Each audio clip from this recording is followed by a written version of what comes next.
Assalomu alaykum rahmatullohi va barakatuh. Xayrli kun muslimam, yaxshimisiz? Charchamayapsizmi? Olayotgan ilmlarni mazza qilib amalda qo'llayapsizmi? Bugun sizdan eng ko'p kelgan va berilgan savollardan bittasiga javob beraman. Men bolamga travma berib qo'yganman. Endi qanday qilib to'g'rilayman? Keling, siz bilan sekin qadam va qadam yuramiz. O'zi travma nima? Nimaga hamma psixolog tilida travma, o'zi bu nima bu? Qanday qilib o'z travma berdik? Nima, ota-onalarimiz bizga travma berishmaganmidi? Qachondan boshlab faqat bolalar travmasi haqida gapiriladigan bo'ldi? Sizni ham shu savol qiynayaptimi? Video oxirigacha ko'ring. Travma bu o'zbek tilida olganda jarohat. O'zbekcha tarjimasi jarohat. Endi men sizga unaqa professional psixolog qilish niyatim yo'q. Imенно lekin o'zingizlarni bolangizga bergan travmalarni ishlashini o'rgatmoqchiman.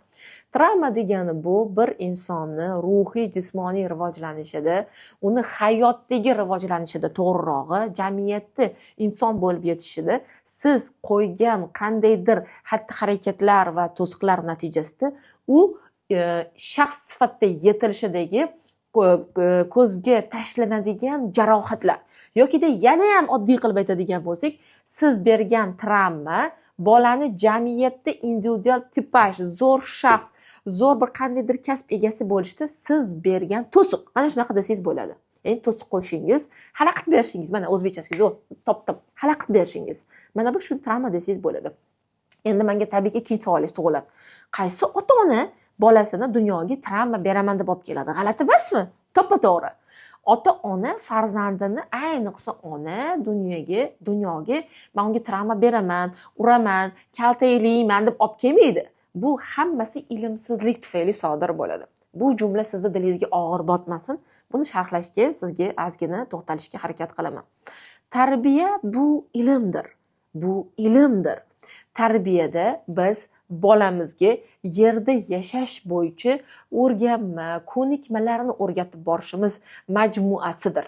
Tarbiya bu o'tirsa bir mush, tursa bir mush emas. Men to'g'ri tushunaman, siz ham shunaqa gap eshitib ulg'aygansiz, men ham shunaqa gap eshitib ulg'ayganman. Bolani qanchalik ursang, shunchalik tarbiyali bo'ladi. Noto'g'ri gap. Bolani qanchalik ursangiz, shunchalik o'zingizdan bezdirib qo'yasiz. Tarbiyali qilmaysiz. Bola ongli mavjudot, xuddi biz kabi, u hayvon emas. Sigirlarni urib tarbiyalash mumkin, otlarni urib tarbiyalash mumkin, ilonlarni urib tarbiyalash mumkin, lekin insonni emas. Insonni tarbiyalashda ilm qo'llaniladi. Endi savol tug'iladi. Nima? Faqat biz travma beryapmizmi? Bizning ota-onamiz ham urib kaltaylagan binoydek odam bo'lib yuribmiz. Nimaga hozirgi zamonda psixologlar faqat travma deyaveradi? To'g'ri, binoydek odamsiz, siz aslida shunday o'ylayapsiz, lekin siz ham travmani o'sha natijasida yuribsiz, o'shani samarasida yuribsiz. Sizga travma berilganligini siz bilmayapsiz. Chunki aynan sizga berilgan travmani psixologlargina sharhlashi mumkin. Endi qachon menga ota-onam travma beruvdi, aynan qaysi travmada men yashayapman degan nuqtani birinchi ko'rib chiqamiz. Sizni ota-onangiz yoshligingizda opa-singillaringiz, jigarlaringiz bilan taqqoslaganda qalbingizda qolib ketib, yokida opangizga zo'r kiyimlar olib berib, sizga olib bermaganlarda ichingiz og'riganmi? Og'riganmi?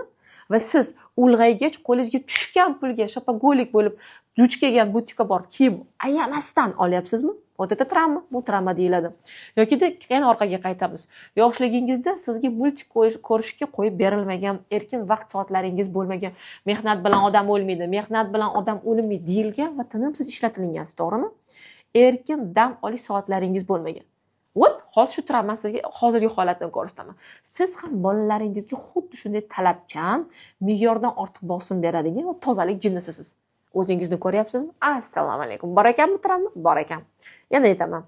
Demak, orqaga qaytamiz. Hattoki hozir sizdagi pulsizlik, qarzdorlik, kreditlar, eringiz bilan munosabatlar asosida ham aynan bolalikdagi travmalar yotadi. Eng yomonini aytaman sizlarga. Mana hozirgi kunda avj olib ketayotgan holatlardan bittasi bu bepushtlik, ajrimlar ham aslida bolalikdagi travmalar natijasi hisoblanadi. Og'zingiz ochib shokda qolishingiz mumkin. Aslida shunday. O'zbek tilida aytganda yakunlanmagan bolalik travmalarimizni yashayapmiz. Endi menga o'zingizni holatingiz bo'yicha hozir aytgan jarayonlarim bo'yicha tahlil qilib izohlarni yozib qoldiring. Sizchi aynan bolalikdagi qaysi travmangizni hozir eslayapsiz? U sizni hayotingizda qanday samara yoki ta'sir ko'rsatib hayotingizga to'sqinlik qilyapti? Keyingi darsda ko'rishamiz.